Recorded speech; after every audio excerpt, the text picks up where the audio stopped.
Hi, this is Lisa Dunn with the Change Agents Group and RE/MAX Results, coming to you live from my mobile office. I wanted to put a video together for you because I received an email this morning from one of my clients. She was very disturbed about an article she saw in the Washington Post, and she wanted to know what that meant for her. The article title says, "Trump takes away FHA Mortgage Insurance Premium cut," one of the very first executive orders he signed after the inauguration this week. So let's talk about what this means. I'm going to do this in a way that makes this a very non-political video, just the facts. So hopefully that'll be refreshing for you too.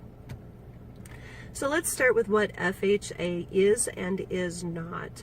So FHA loans are something that really probably the majority of first-time home buyers use. And the reason they use it is because FHA does not require credit scores to be quite as high as conventional loans. And in general, they have lower down payment requirements. So it's a very popular product for first-time home buyers to use, which is great. That makes home ownership more viable for everybody, which is a goal. It stabilizes neighborhoods. It's good for everybody. So when you have an FHA loan and you don't put 20% down when you purchase the home, what happens is you're required to pay upfront and monthly mortgage insurance premiums, which means your monthly payment's going to go up and you don't get anything in return for that. It actually just increases your monthly payment every month. And the other thing that I want you to know is once you have mortgage insurance on an FHA loan, it's on there for the life of the loan. It used to be that once you had 20% equity in your home, you could talk with your bank about removing the mortgage insurance. You just had to prove you had 20% equity. That would be 20% equity versus what your loan amount is. However, after the big mortgage bust, the rules around mortgage insurance changed, and now you can't remove that mortgage insurance premium. So it behooves you to have a 20% down payment if you can do it. But most first-time home buyers can't, so they use FHA products. So FHA does not provide mortgages. FHA is a mortgage insurer. That's their job.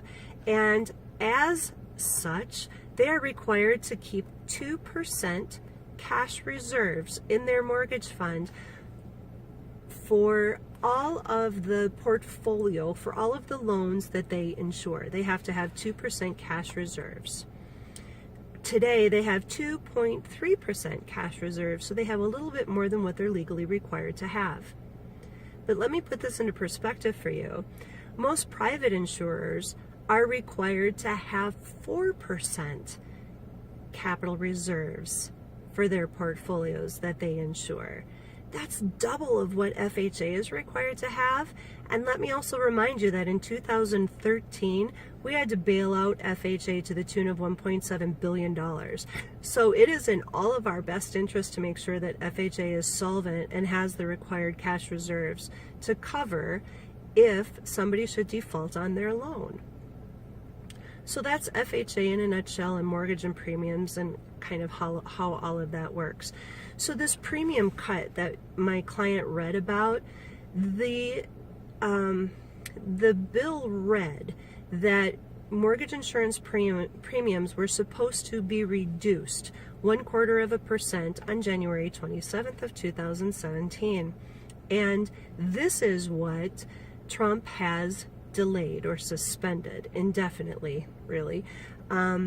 And the reason that they wanted to put this in place is because the Fed just raised interest rates.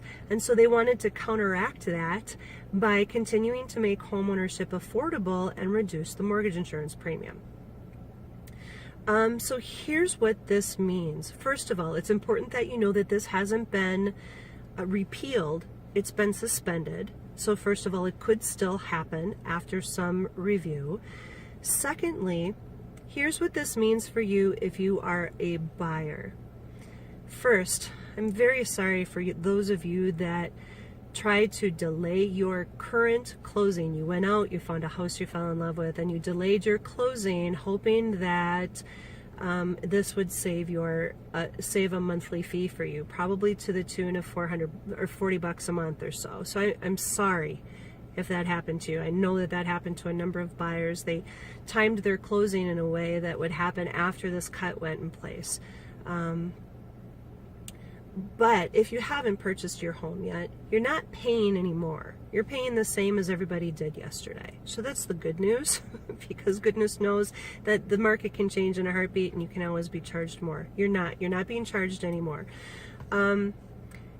If the cut does go into play, what it amounts to is a difference of $8,000 to $10,000 of buying power. So if the cut does go into play, you could buy $8,000 to $10,000 more worth of house. You could have an $8,000 to $10,000 higher loan payment. You could qualify for that much more. And for homeowners, of course, the reverse is true.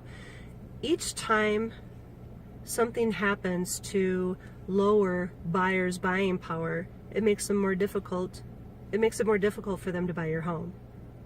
So for example, if nothing happens with these cuts, let's say we just stay the same at mortgage insurance premiums, and let's say that the interest rates go up, because it's likely that they will eventually. I think we all know that. If the interest rates go up, this is a number directly from the National Association of Realtors. For each 1% the interest rate goes up, as a seller, as a homeowner with a home to sell, you lose 14% of your potential buyers for your home. And you know what happens when demand goes down? Prices go down. So we want to keep the demand for your home relatively high so that you don't lose your equity position in your home. So I hope that that's helpful, and maybe that puts things in perspective for you, and maybe doesn't make that article quite as sensational as the newspaper salespeople want you to think it is. As always, I'm available to you if you have questions, and certainly can refer you to a number of mortgage officers that are very, very good at what they do if you have questions regarding that. And you can reach me always, Lisa at thechangeagent.net. That's it for now. Make it a great day.